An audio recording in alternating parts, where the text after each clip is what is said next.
Hello everyone, kitchen of সীমার নতুন পর্বে আপনাদেরকে স্বাগতম। আজকে আমি দেখাবো কিভাবে লাউয়ের কোপ্তা কারি তৈরি করতে হয়। এটা খুবই সহজ আর খেতে খুবই টেস্টি। আর বিশ্বাস করুন, এটা যদি আপনি কাউকে না বলে দেন তাহলে সে বুঝতেই পারবে না যে এটা লাউ দিয়ে তৈরি। খেতে খুবই মজা। আর প্রথমেই একটা অনুরোধ, আপনারা প্লিজ আমার চ্যানেলটি সাবস্ক্রাইব করে আমার চ্যানেলের সাথেই থাকুন। তাহলে চলুন আমরা শুরু করি।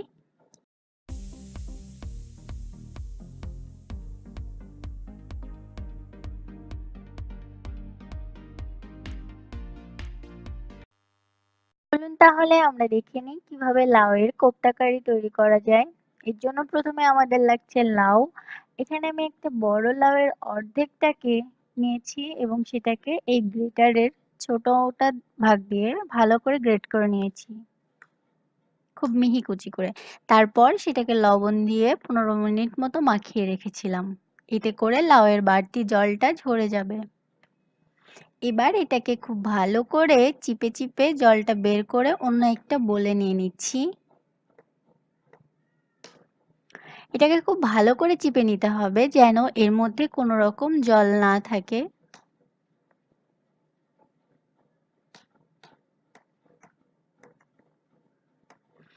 দেখুন, আমি অর্ধেক লাউয়ের পুরোটারই এভাবে করে নিয়েছি, ভালো করে চিপে নিয়েছি।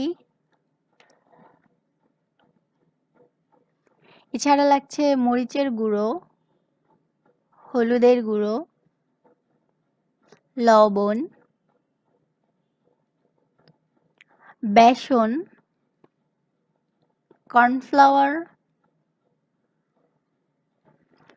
ব্যাস, এখানে আমি আর বেশি বাড়তি কিছু উপকরণ যোগ করিনি। তো প্রথমে আমি এর মধ্যে দিয়ে দেব প্রায় 1 টেবিল চামচের একটু বেশি লাল মরিচের গুঁড়ো, হাফ চা চামচ হলুদের গুঁড়ো,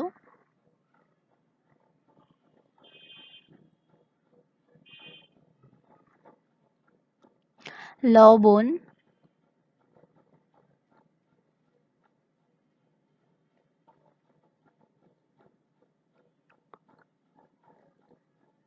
আর দিয়ে দিচ্ছি প্রায় 4 টেবিল চামচ মতো বেসন। এখানে বেসনটা আপনি আপনার ইচ্ছে মতো দিতে পারেন, আবার ঝালের গুঁড়োটাও ইচ্ছে মতো কম বেশি করতে পারেন। আর এখানে আপনি চাইলে সামান্য একটু জিরা গুঁড়া অথবা গরম মশলার গুঁড়োও দিতে পারেন। আমি বেশি কোনো মশলা অ্যাড করিনি। এবার এটাকে খুব ভালো করে মেখে নিতে হবে একটু সময় নিয়ে। আর বেসন আমার এখানে প্রায় 3 টেবিল চামচের একটু বেশি লেগেছে। আপনি চাইলে আপনার মানে এটাকে কোপ্তা আকারে তৈরি করার জন্য যতটুকু লাগে ততটুকু ব্যবহার করবেন। এর থেকে একটু কম বা বেশিও লাগতে পারে। দেখুন, যতটা বেসন দিলে এটা স্মুথলি এভাবে বল মতো করা যাবে। এভাবে সুন্দর করে কোপ্তা বানিয়ে নিতে হবে। আমি একটা একটা করে কোপ্তা বানিয়ে নিচ্ছি। কোপ্তাটা বানানোর সময় একটু ভালো করে মেখে তারপরে বানাবেন, কারণ কোপ্তা বানানোটা ভালো না হলে এটা ভাজার সময় ফেটে যাবে। এবার কোপ্তাগুলোকে আমি কর্নফ্লাওয়ারে কোট করে নিচ্ছি এভাবে, অর্থাৎ উপর দিয়ে একটা কর্নফ্লাওয়ারের আবরণ দিয়ে নিচ্ছি। দেখুন,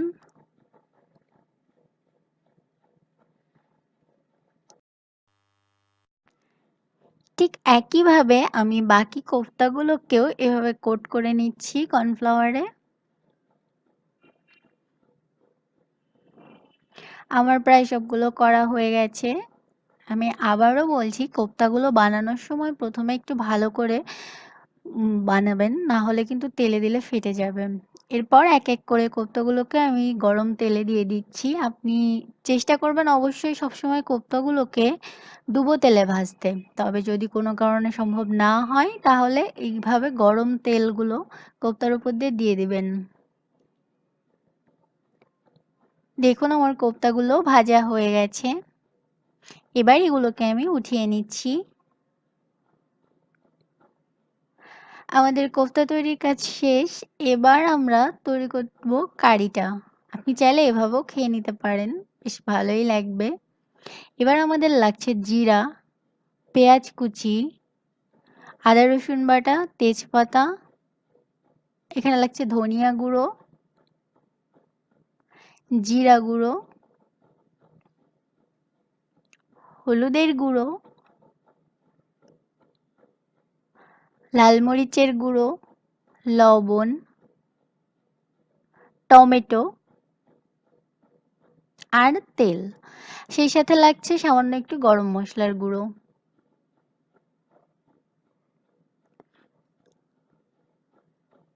এবার প্রথমে আমি তেলে গরম করে তাতে তেজপাতাটা ফোড়ন দিয়ে দিয়েছি আর জিরা, আস্ত জিরা। এখানে আমি হাফ টেবিল চামচ মতো আস্ত জিরা নিয়েছি, কারণ জিরার ফ্লেভারটা আমার ভালো লাগে। আপনি একটু কম নেবেন, সমস্যা নেই। সেই সাথে এর মধ্যে আমি দিয়ে দিচ্ছি একটা বড় পেঁয়াজকে কুচি করে রাখা। এবার পেঁয়াজটা হালকা একটু লালচে হয়ে ভেজে নিচ্ছি।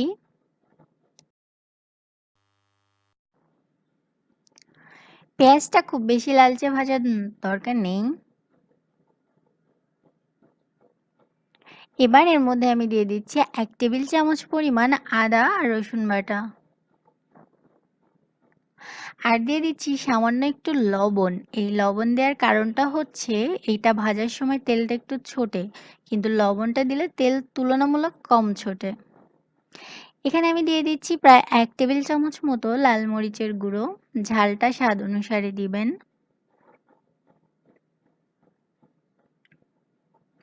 দিয়ে দিচ্ছি হাফ চা চামচ মতো হলুদের গুঁড়ো আর দিয়ে দিচ্ছি একটু জল।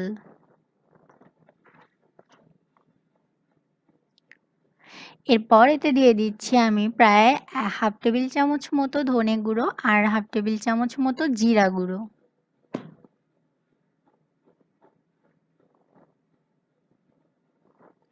এবার এই মশলাটাকে একটু কষিয়ে নিচ্ছি। মশলাটা একটু কষে আসলে এর মধ্যে আমি দিয়ে দেব যে এখানে যে আমি 2টা বড় টমেটোকে স্লাইস করে কেটে রেখেছি সেই টমেটোর টুকরোগুলো।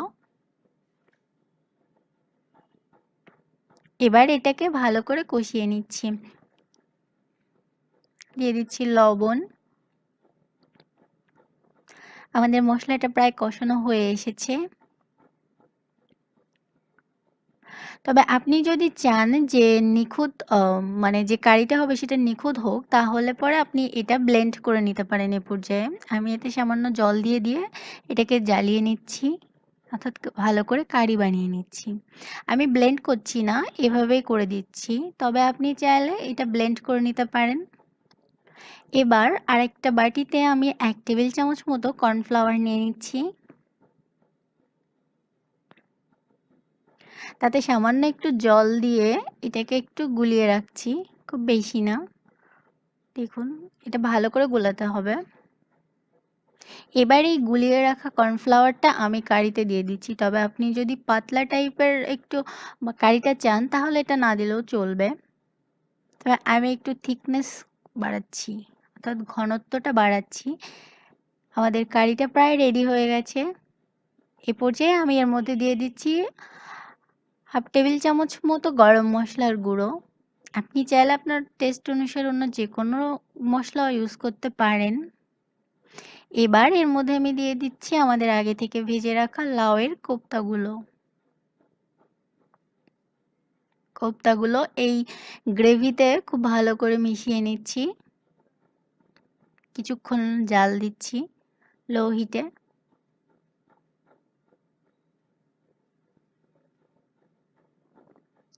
ব্যাস, খুব সহজেই তৈরি হয়ে গেল আমাদের মজাদার লাউয়ের কোপ্তা কারি। আশা করি এটা আপনারা সবাই বাড়িতে ট্রাই করবেন। আর হ্যাঁ, যারা এখনও আমার চ্যানেলটি সাবস্ক্রাইব করেননি তারা প্লিজ আমার চ্যানেলটি সাবস্ক্রাইব করুন আর কিচেন অফ সীমার সাথেই থাকুন। ভিডিওগুলো ভালো লাগলে আপনি আপনার ফ্রেন্ডস ফ্যামিলিদের সঙ্গে এগুলোকে শেয়ার করুন, লাইক কমেন্ট করুন। আপনাদের এক একটা লাইক কমেন্ট আমাদের জন্য এক একটা ইন্সপিরেশন। এবার এগুলোকে আপনার ইচ্ছে মতো বলে সাজিয়ে সার্ভ করে দিন। আমাদের কোপ্তা কারিটা হয়ে গেছে। আশা করি ভিডিওটি ভালো লেগেছে। পরবর্তী ভিডিও দেখার জন্য আমাদের সাথেই থাকুন। ধন্যবাদ।